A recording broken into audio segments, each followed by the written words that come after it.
Welcome students, मैं शिप्रा मिश्रा। आपके first paper की फर्स्ट यूनिट में जो एम्स ऑफ एजुकेशन चल रहा था उसमें नेक्स्ट टॉपिक है individual and social AIIMS of education. उस पर अपना लेक्चर प्रस्तुत करूँगी। जैसे कि आप एम्स ऑफ एजुकेशन में ये समझ चुके हैं कि शिक्षा का लक्ष्य कितना आवश्यक होता है। लक्ष्य जो है वही सार्थकता देता है, लक्ष्य से ही हम दिशा निर्धारण करते हैं। इस प्रकार से कुछ लक्ष्य हमारे व्यक्तिगत होते हैं, कुछ सामाजिक होते हैं। इवन दोनों की ही आवश्यकता होती है, बट हम अलग अलग इन दोनों के रोल भी डिस्कस करेंगे। सबसे पहले हम इंडिविजुअल एम्स ऑफ एजुकेशन को डिस्कस करते हैं। व्यक्तिगत उद्देश्य या व्यक्तिगत उद्देश्य क्या है, इसके लिए एक कोटेशन है कि व्यक्तिगत उद्देश्य का अर्थ है शिक्षा द्वारा व्यक्ति की व्यक्तिगत रुचि और विशेषताओं के विकास को प्राथमिकता देना। या टीपी नन ने भी एक कोटेशन कहा है, individuality is a ideal of life. एक है आपका जेस रॉस का कथन है कि शिक्षा के व्यक्तिगत उद्देश्य का अर्थ जो हमारे स्वीकार करने के योग्य है वह केवल महत्वपूर्ण व्यक्ति और आध्यात्मिक व्यक्तित्व का विकास है। इन कोटेशन से एक बात समझ में आती है कि जो हमारे व्यक्तिगत उद्देश्य हैं वो कहीं ना कहीं हमारी व्यक्तिगत विभिन्नता के आधार पे, उनकी व्यक्तिगत रुचियों, उनके खुद की जो योग्यताएं हैं उन पर कहीं ना कहीं अधिक बल देता है। जैसे कि प्रत्येक व्यक्ति की अपनी रुचि होती है, गुण होता है और सब अपना अपना अलग अलग किसी न किसी उसमें भिन्न भिन्न होते हैं। इसमें एक यू कैन की भी एक डेफिनेशन है या कोटेशन है कि individuality mean rather the spiritual individuality which individual acquired through his inner strengthening by an inner wood present to him। यानी कि जो आपके अंदर आध्यात्मिक व्यक्तित्व होनी चाहिए वह अपने अंदर निहित आंतरिक शक्ति द्वारा प्राप्त करना है। यानी कि शिक्षा का जो व्यक्तिगत उद्देश्य है उसके दो मेन फॉर्मेट हैं और रूप हैं, फॉर्म्स हैं। पहला है सेल्फ एक्सप्रेशन और दूसरा है सेल्फ रियलाइजेशन। अब यहाँ अभिव्यक्ति से क्या मतलब है? आत्म प्रकाशन, सेल्फ एक्सप्रेशन मीन्स व्यक्ति को अपनी क्षमताओं को व्यक्त करने की पूर्ण स्वतंत्रता होती है, उसे स्वतंत्र रूप से विकसित होने का अवसर प्राप्त होता है। परंतु यदि व्यक्ति को पूर्ण रूप से आत्म अभिव्यक्ति का अवसर दिया जाए तो उसके पार्श्विक प्रकृति के दर्शन की संभावना से भी इनकार नहीं किया जा सकता। मीन्स अगर हम उसे पूरी तरह से स्वतंत्र कर दें तो वो कहीं ना कहीं सामाजिक हानि भी पहुंचा सकती है।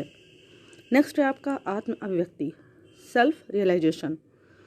सेल्फ रियलाइजेशन मीन्स अपनी अभिव्यक्ति के लिए तो स्वतंत्र है, लेकिन इसके लिए किसी की परवाह करने की आवश्यकता नहीं है। मीन्स मतलब जो भी वो अपनी बात को कहना चाहता है, आत्म अभिव्यक्ति करना चाहता है, यह एक देखा जाए तो संकुचित धारणा है। लेकिन सेल्फ रियलाइजेशन कैसा है? इसमें वो खुद को पहचानने की कोशिश करता है और इसमें वो स्वतंत्रता पूर्वक समाज में भी अपनी असीमित संभावनाओं का विकास का प्रयास करता है। मीन्स जब हम आत्म अभिव्यक्ति की बात करेंगे तब हम सीमित होंगे, संकुचित अर्थ में होंगे, लेकिन जब हम आत्म अनुभूति की बात करेंगे, सेल्फ रियलाइजेशन की बात करेंगे तो हमारा जो वो मीनिंग होगा वो वाइडर होगा। यानी कि वहाँ हम व्यापक रूप से चीज़ों को समझेंगे। मीन्स हम समाज के साथ भी अच्छा कोऑर्डिनेशन स्थापित करेंगे। अब इसमें कुछ पहले हम बात करते हैं इनके कौन कौन से इंडिविजुअल एम्स हैं। पहला है objective of physical development, means आपका शारीरिक विकास। शारीरिक विकास में आपका क्या क्या अंश होता है कि जैसे आप एक्सरसाइज करें, अपने शरीर को फिट रखें और पूरी तरह से जो शरीर का स्वस्थ होना ही कहीं ना कहीं उसमें स्वस्थ मन का विकास होता है। तो क्योंकि शरीर ही सब कार्यों का एक तरह से साधन होता है तो हमें अपने शरीर को हर सूरत में स्वस्थ रखना चाहिए। दूसरा है ऑब्जेक्टिव ऑफ मेंटल डेवलपमेंट, यानी कि बौद्धिक विकास। बौद्धिक विकास के लिए यहाँ से तात्पर्य है कि हम मानसिक दृष्टि से भी अपना व्यक्तित्व निखारें और ये जगत, आध्यात्म और ये संसार और ये निर्णय और उनमें तर्क करने की शक्ति, इनमें हमें एक तरह से बौद्धिक प्रशिक्षित होना चाहिए कि हम उनके अंदर चीज़ों को सही तरह से समझ सकें, उनके भेद को समझ सकें, उनके अंतर को समझ सकें। नेक्स्ट है आपका ऑब्जेक्टिव ऑफ कैरेक्टर डेवलपमेंट, चारित्रिक विकास। एक जर्मन शिक्षा शास्त्री हैं हर्बर्ट, उन्होंने उच्च नैतिक चरित्र के निर्माण को ही शिक्षा माना है। मीन्स कहने का तात्पर्य है कि शिक्षा का ये एक सबसे इम्पॉर्टेंट फंक्शन है या इम्पॉर्टेंट कार्य है कि प्रत्येक समाज एक अच्छा व्यक्तित्व तैयार करे और उस व्यक्तित्व में चरित्र की विकास की निर्माणता निश्चित रूप से बहुत इम्पॉर्टेंट है। यानी व्यक्ति अच्छा हो और वो समाज के लिए भी अच्छा हो और अपने खुद के लिए भी अच्छा हो, यानी कि उसका चारित्रिक शक्ति उसकी बहुत ही स्ट्रांग हो। नेक्स्ट है आपका ऑब्जेक्टिव ऑफ इस कल्चरल डेवलपमेंट। आपके कल्चरल डेवलपमेंट में क्या है, सांस्कृतिक विकास के उद्देश्य। इसका मतलब हम भारतीय संस्कृति की परंपरा को बनाए रखें, उसके प्रति आस्था रखें और अपने व्यक्तित्व को उस संस्कृति के अनुकूल ढालने की कोशिश करें। फिर है development of scientific temper of the child, यानी कि जो बच्चे हैं, जो भी उनका विकास है, बालक के में जो वैज्ञानिक दृष्टिकोण है उसका विकास भी बहुत आवश्यक है, ताकि उसकी तकनीकी समझ व रुचि जो है वो समय के साथ में विकसित होती चली जाए। फिर है development of the thinking power of the child, यानी बच्चे की समझ की शक्ति का विकास होना, बालक के चिंतन शक्ति का विकास होना। इसके लिए जॉन डीवी ने एक स्टेटमेंट भी कहा है कि जो कुछ भी स्कूल बालक के लिए कर सकता है या उसे करना चाहिए वह है उसमें विचार करने की योग्यता उत्पन्न करना। मीन्स बालक की अंतर्निहित जो क्षमताएं हैं उनका विकास करना। फिर है development of civic sense in the child, नागरिकता का विकास। मीन्स हर इंसान को एक अच्छा नागरिक होना चाहिए, उसमें नेतृत्व की क्षमता होनी चाहिए, अपने अधिकारों के लिए उसे जानकारी होनी चाहिए, तभी वो देश की प्रगति में सहायता करेगा।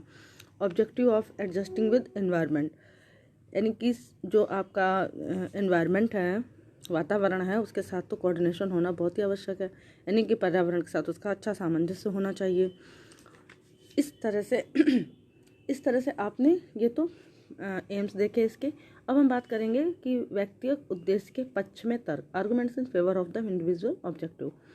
सबसे पहला है individual creator of society, means वो एक उसका जो बनाने का है कि वो एक क्रिएटर है, यानी कि वो रचनाकारक है। तो वो कहीं ना कहीं चीज़ों की एक दिशा देता है, एक अपने अंदर जो प्रतिभा है उसको निखारता है। वेलफेयर ऑफ द सोसाइटी, वो एक समाज का विकास करता है, वो जिस समाज में रहता है वहाँ का कल्याण करता है। Creation of the excellent elements यानी उत्कृष्ट तत्वों की उत्पत्ति, यानी कि संसार में जो अच्छी बातें हैं वो तभी हुई हैं जब सभी लोगों ने उसके लिए प्रयास किए हैं। इसके लिए एक स्टेटमेंट है कि शिक्षा मानव जीवन के विकास की प्रक्रिया का वह क्रम है जिससे मानव अपने आप को आवश्यकता अनुसार भौतिक, सामाजिक, आध्यात्मिक वातावरण के अनुकूल बना ले। फिर है आपका डेमोक्रेटिक फिलॉसफी, यानी कि प्रजातंत्र में व्यक्ति की स्वतंत्रता पर बल दिया जाता है, अतः शिक्षा का उद्देश्य व्यक्ति का विकास होना चाहिए। फिर है आपका इन्फ्लुएंस ऑफ नेचुरलिज्म, यानी कि जो प्रकृतिवाद का प्रभाव है, जैसे कि आप जानते हैं रूसो, पेस्ट्रोलॉजी, कमेनियस, इन्होंने सबने प्रकृति के अनुसार व्यक्ति के विकास पर बल दिया हुआ है। और फ्रीडम ऑफ द इंडिविजुअल, इससे हम पता चलता है कि व्यक्ति की स्वतंत्रता का दमन करने से हमें कभी अच्छे परिणाम नहीं मिल सकते हैं, अतः व्यक्ति की स्वतंत्रता पर अंकुश नहीं होना चाहिए। ये सारे जो पॉइंट्स हैं वो ये दर्शाते हैं कि हमें जो इंडिविजुअल एम्स हैं उनके हम फेवर की चूँ की बात कर रहे हैं, तो हमने सारे प्लस पॉइंट उनके बताए। और अगर हम और इसको सबसे ज़्यादा कहने वाला या इसको सपोर्ट करने वाले कौन कौन से लोग हैं, स्वामी विवेकानंद हैं, प्लेटो हैं, रूसो हैं, कि जैसे कि प्लेटो हैं, उनका मानना है शिक्षा बालक के शरीर और आत्मा में पूर्णता को विकसित करती है जिसके वह योग्य है। जैसे नैन का कोटेशन था कि व्यक्तिगता जीवन का आदर्श है, शिक्षा की किसी भी योजना का महत्व उसकी उच्चतम व्यक्तिगत श्रेष्ठता का विकास करने की सफलता से आंका जाना चाहिए। मीन्स इन लोगों ने इस व्यक्तिगता को सपोर्ट किया है। और इसके अगर हम अगेंस्ट की बात करें व्यक्तिगत उद्देश्य के विपक्ष की बात करें तो उसमें रेमांड का एक कथन है कि समाज के बिना व्यक्ति कोरी कल्पना है। मीन्स यहाँ पर हम समाज की उसको इम्पोर्टेंस को बता रहे हैं और व्यक्तिगता के खिलाफ है, यानी कि इंडिविजुअल एम्स के अगेंस्ट बात कर रहे हैं। तो अब आर्गूमेंट कौन कौन से हैं, जैसे कि डिसइंटीग्रेशन ऑफ द सोसाइटी, सामाजिक विघटन। सीधी सी बात है कि हम स्वतंत्रता देंगे तो हर व्यक्ति अपने मन की करेगा, और जब मनमानी होगी तो फिर स्वतंत्रता देने से समाज का विघटन होगा। फिर है आपका अनवर्केबल इन रियल लाइफ, वास्तविक जीवन के लिए अव्यवहारिक है। प्रत्येक बालक की रुचियाँ अलग अलग होती हैं, इसलिए अलग अलग पाठ्यक्रम की व्यवस्था की जाए ये तो पॉसिबल नहीं हो सकता है। फिर है आपका इनकरेजमेंट टू इंडिविजुअलिज्म, व्यक्तिवाद को प्रोत्साहन देना। ये तो बिल्कुल तय है कि अगर हम व्यक्तिवाद को प्रोत्साहन देंगे तो उसके परिणाम बहुत ही भयंकर होंगे, क्योंकि हर व्यक्ति जब अपने मन की करेगा तो उससे कुछ न कुछ गलत चीज़ें भी समाज में जाएंगी। फिर है आपका डिसरिगार्ड्स ऑफ द सोशल ऑस्पेक्ट, यानी कि मनुष्य के सामाजिक स्वरूप की उपेक्षा। यानी समाज के बिना, जैसे हमने अभी एक स्टेटमेंट कहा कि व्यक्ति कोरी कल्पना है, यानी कि मनुष्य सामाजिक प्राणी है, समाज में रहकर ही अपना विकास कर सकता है। ठीक है। फिर है आपका डिसरिगार्ड्स ऑफ मोरल वैल्यूज़, व्यक्तिगत गुणों पर बल देने से सहानुभूति, सहयोग, दया आदि नैतिक गुणों का विकास नहीं किया जा सकता है। इसका मतलब समाज की भी एक ज़रूरत है, केवल व्यक्तिगत विकास की बात नहीं की जा सकती है। ठीक है, हम नेक्स्ट पॉइंट पे आते हैं। अब हम बात करते हैं सोशल एम ऑफ एजुकेशन, शिक्षा का सामाजिक उद्देश्य। शिक्षा के सामाजिक उद्देश्य को शिक्षा के सामाजिक और नागरिकता का उद्देश्य कहा जाता है। अमेरिका के प्रोफेसर बागले और जॉन डीवी ने भी उस उद्देश्य को सामाजिक कुशलता की प्राप्ति ऐसा कहा है। अब हम सामाजिक उद्देश्य का पहले जो ये कोटेशन है दो, उनको डीप में समझें तो आप एक बात समझेंगे, हर मनुष्य एक सामाजिक प्राणी है। समाज में ही उसका जन्म होता है, पालन पोषण होता है, समाज में उसकी विभिन्न आवश्यकताएं पूर्ति होती हैं। तो कहीं ना कहीं उसकी पूरी उन्नति जो है वो समाज की उन्नति में ही निहित रहती है। और शिक्षा की व्यवस्था भी ऐसी होनी चाहिए जिससे मनुष्य समाज का सच्चा घटक बन पाए। अगर हम एक फ्लो चार्ट के माध्यम से आपको इसको प्रस्तुत कर रहे हैं कि इसके सामाजिक उद्देश्य का क्या अर्थ है। संकुचित अर्थ में क्या है, कट्टर समाजवाद, कट्टर राष्ट्र समाजवाद, एक्सट्रीम सोशलिज्म। और व्यापक अर्थ में क्या है, डेमोक्रेटिक सोशलिज्म। तो जो डेमोक्रेटिक सोशलिज्म है वो फिर आपका सोशल इफिशिएंसी और सिटीजनशिप, और सोशल इफिशिएंसी को इन्होंने इकोनॉमिक इफिशिएंसी और पॉजिटिव मोरालिटी, यानी कि जो आपको ये चार्ट प्रस्तुत किया गया है इससे आप एक बात समझ सकते हैं कि शिक्षा के जो सामाजिक उद्देश्य हैं उनमें एक है कि हम बिल्कुल राष्ट्र के हित के लिए ही मतलब जैसे कभी युद्ध होते हैं, कभी कोई प्रॉब्लम्स आती है देश पे, तो वो एक ऐसी समाज को तैयार करता है जिसमें केवल योद्धा ही हो।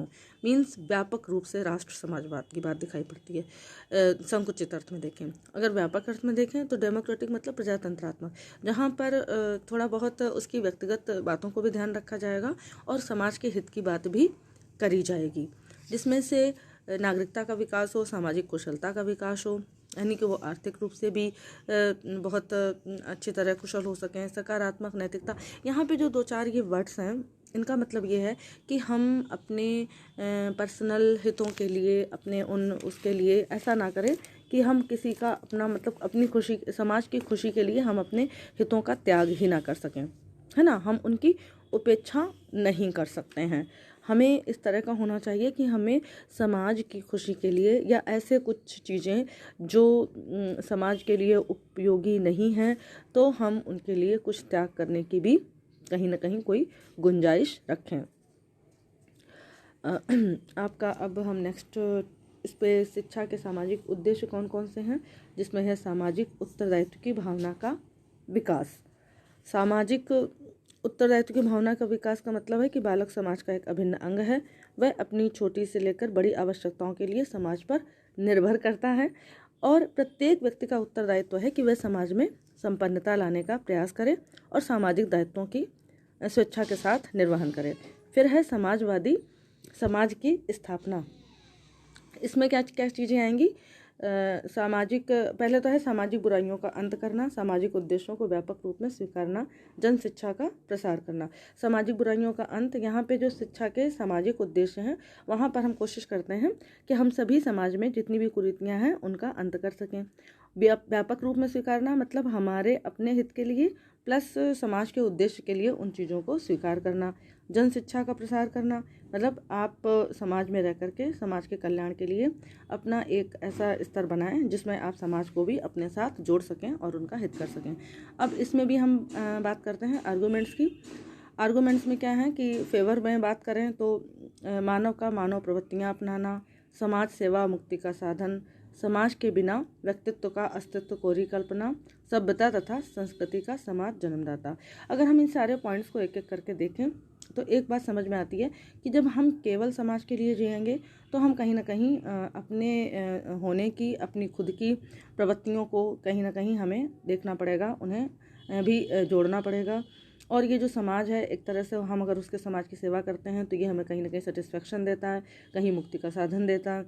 समाज के बिना व्यक्ति कोरी कल्पना, इसका मतलब है हम, क्योंकि हर व्यक्ति एक सामाजिक प्राणी है, तो हमें समाज के साथ में जुड़ के अपनी चीज़ों को विश्लेषण करना चाहिए। सभ्यता तथा संस्कृति का समाज जन्मदाता, हम समाज में रह कर के ही चीज़ों को समझते हैं, उसकी संस्कृति को कहीं ना कहीं ट्रांसफ़र करते हैं। तो एक तरह से एक कोऑर्डिनेशन है कि हम समाज के बिना चीज़ों को पूरा नहीं कर सकते हैं। लेकिन अगर हम इन आर्गूमेंट्स के अगेंस्ट में देखें सोशल ऑब्जेक्टिव के, तो क्या क्या चीज़ें समझ में आती हैं कि व्यक्तिगत स्वतंत्रता का दमन, यानी कि मीन्स अब जब पूरी तरह समाज के लिए देखने की कोशिश करेंगे तो हम कहीं ना कहीं अपनी स्वतंत्रता, अपनी बातें कहीं ना कहीं पीछे छूट जाएंगी। तो इस तरह से व्यक्ति की अपनी इंडिविजुअल जो चॉइस है, जो उसकी प्रतिभा है, उसका दमन होगा। शिक्षा जो है वो एकांगी शिक्षा होकर रह जाएगी। एकांगी शिक्षा का अर्थ है कि मतलब केवल एक ही उद्देश्य है कि समाज के लिए, वहाँ पर हमारे अपने मूल्यों का कोई मूल्य नहीं रह जाता है, हमारी अपनी जो इंडिविजुअल पर्सनालिटी है उसका भी कोई रोल नहीं रह जाता है। आध्यात्मिक मूल्यों की अवहेलना, आपकी जो स्पिरिचुअल जो मूल्यों का निर्धारण किया गया है वो भी कहीं ना कहीं किनारे लग जाते हैं। मनोवैज्ञानिक आधार, देखा जाए कि ये बहुत ही मुश्किल है कि केवल समाज के लिए हम चीज़ों को प्रिपेयर करें। समाज मनुष्य से श्रेष्ठ नहीं, यानी कि हम समाज के लिए ऐसा कुछ नहीं कर सकते हैं जो उसकी मनुष्यता से अधिक हो। मतलब हमें को ऐसी चीज़ें चाहिए जिसमें हमारा समाज भी हो और उसकी इंडिविजुअल प्रतिभा का विकास भी हो। संकुचित राष्ट्रीयता का विकास, संकुचित राष्ट्रीयता से मतलब है कि हम केवल अपने देश के लिए अपनी चीज़ों के बारे में सोच रहे हैं, हम उसके आगे नहीं सोच पा रहे हैं। तो ये आपकी संकुचित एक धारणा बन जाएगी जो कि सही नहीं है। अब अगर हम इसको ओवरऑल दोनों को डिस्कशन से एक कंक्लूजन पे पहुँचें तो इससे ये समझ में आता है कि ना तो व्यक्तिगत रूप से और ना ही सामाजिक रूप से उद्देश्यों को अलग अलग करके देखा जा सकता है। अगर हम इनकी सिंथेसिस करके देखें तो ही वो उद्देश्य हमारे पूर्ण होंगे। जैसे कि हुमायूं कबीर के शब्दों में एक स्टेटमेंट है कि यदि व्यक्ति को समाज का रचनात्मक सदस्य बनना है तो उसे केवल अपना ही विकास नहीं करना चाहिए वरन समाज के विकास में भी योगदान देना चाहिए।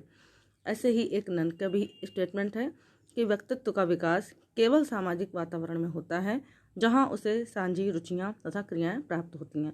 कहने का अर्थ है कि इन दोनों स्टेटमेंट से आप ये समझ सकते हैं कि समाज को और व्यक्तिगत जो उद्देश्य हैं उन दोनों को कोऑर्डिनेट करके ही हम असली लक्ष्य तक पहुंच सकते हैं, अपने उद्देश्य को प्राप्त कर सकते हैं।